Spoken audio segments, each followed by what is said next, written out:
एक बार फिर से आपको कार्यक्रम में लेकर चलते हैं, जहां पर प्रधानमंत्री नरेंद्र मोदी ने यहां पर वीडियो कॉन्फ्रेंसिंग के माध्यम से राजकोट में एम्स की आधारशिला रखी है। सरकार में मंत्री श्री भूपेंद्र सिंह चुड़ासमा, श्री किशोर कानानी, अन्य सभी मंत्रीगण, सांसदगण, धारासभ्यगण, अन्य सभी महानुभाव, भाइयों और बहनों, नया साल दस्तक दे रहा है। आज देश के मेडिकल इंफ्रास्ट्रक्चर को मजबूत करने वाली एक और कड़ी जुड़ रही है। राजकोट में all India institute of medical sciences का शिलान्यास गुजरात के साथ साथ पूरे देश में स्वास्थ्य और मेडिकल एजुकेशन के नेटवर्क को उसके कारण बल मिलेगा। भाइयों और बहनों, साल 2020 को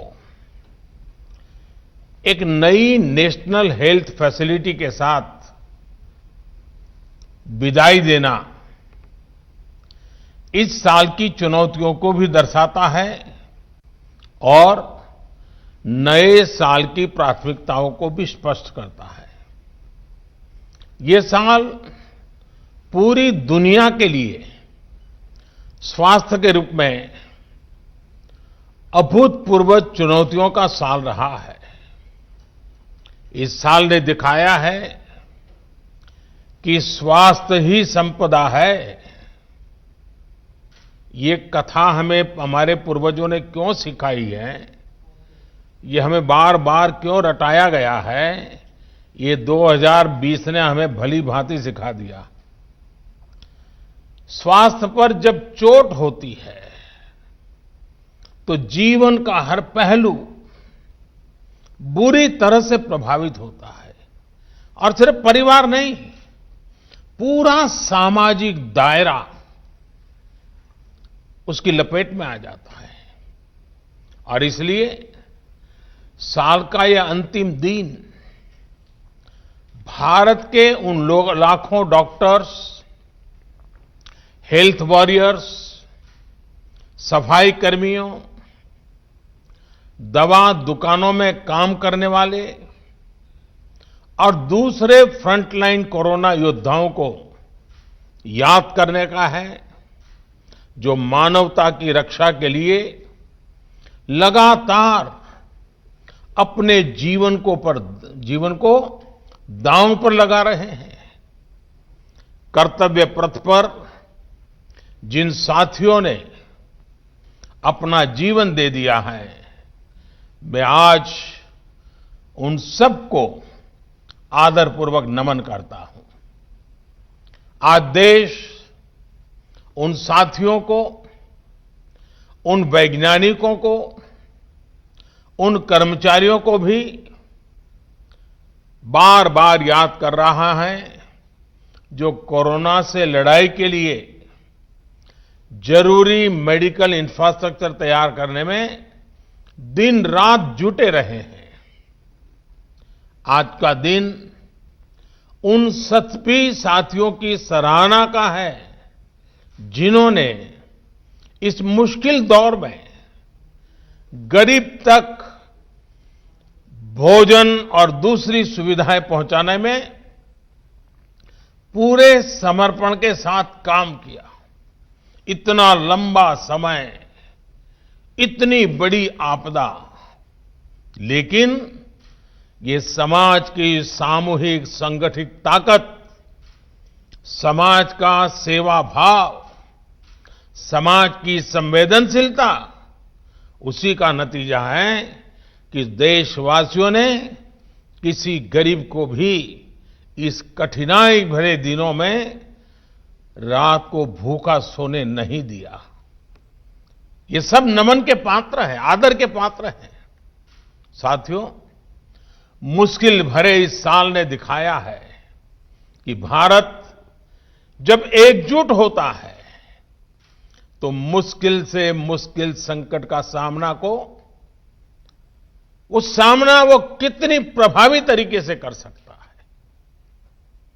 भारत ने एकजुटता के साथ जिस प्रकार समय पर प्रभावी कदम उठाए, उसी का परिणाम है कि आज हम बहुत बेहतर स्थिति में हैं। जिस देश में 130 करोड़ से ज्यादा लोग हों, घनी आबादी हो, वहां करीब करीब 1 करोड़ लोग इस बीमारी से लड़कर जीत चुके हैं।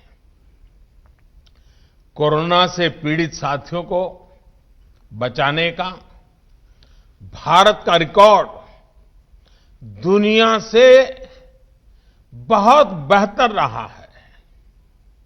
वहीं अब संक्रमण के मामले में भी भारत लगातार नीचे की तरफ जा रहा है। भाइयों और बहनों, साल 2020 में संक्रमण की निराशा थी, चिंताएं थी, चारों तरफ सवालिया निशान थे। 2020 की वो पहचान बन गई, लेकिन 2021 इलाज की आशा लेकर के आ रहा है।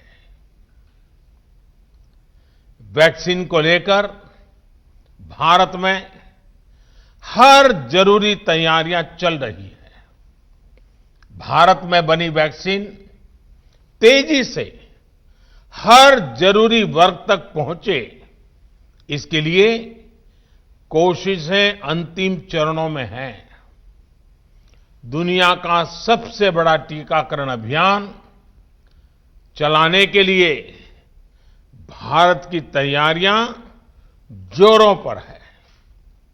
मुझे विश्वास है कि जिस तरह बीते साल संक्रमण से रोकने के लिए हमने एकजुट होकर प्रयास किए, उसी तरह टीकाकरण को सफल बनाने के लिए भी पूरा भारत एकजुटता से आगे बढ़ेगा।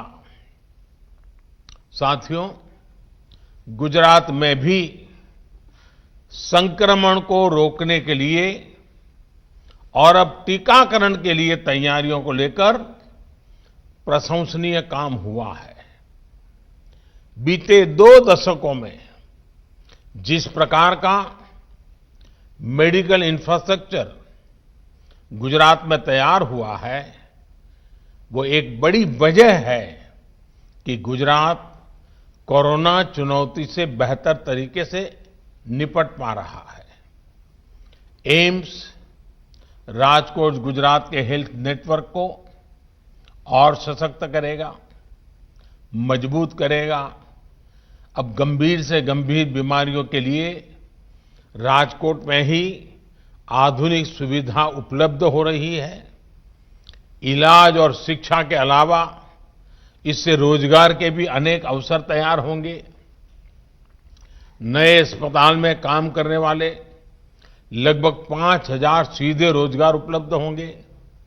इसके साथ साथ रहन सहन, खाने पीने, ट्रांसपोर्ट, दूसरी मेडिकल सुविधाओं से जुड़े अनेक अप्रत्यक्ष रोजगार भी यहां बनेंगे। और हमने देखा है कि जहां बड़ा अस्पताल होता है तो उसके बाहर एक छोटा शहर ही बस जाता है।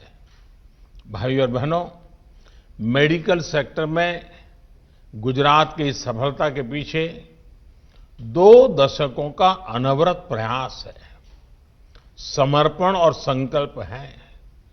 बीते 6 सालों में पूरे देश में जिस इलाज और मेडिकल एजुकेशन को लेकर जिस स्केल पर काम हुआ है, उसका निश्चित लाभ गुजरात को भी मिल रहा है। साथियों, बड़े अस्पतालों की स्थिति, उन पर दबाव से आप भी भलीभांति परिचित हैं। स्थिति ये थी कि आजादी के इतने दशकों के बाद भी सिर्फ 6 एम्स ही बन पाए थे। 2003 में अटल जी की सरकार ने 6 और एम्स बनाने के लिए कदम उठाए थे। उनके बनाते बनाते 2012 आ गया था, यानी 9 साल लग गए थे। बीते 6 सालों में 10 नए एम्स बनाने पर काम शुरू कर चुके हैं, जिनमें से कई आज पूरी तरह से काम शुरू कर चुके हैं। एम्स के साथ साथ देश में 20 एम्स जैसे ही सुपर स्पेशलिटी हॉस्पिटल्स का निर्माण भी किया जा रहा है।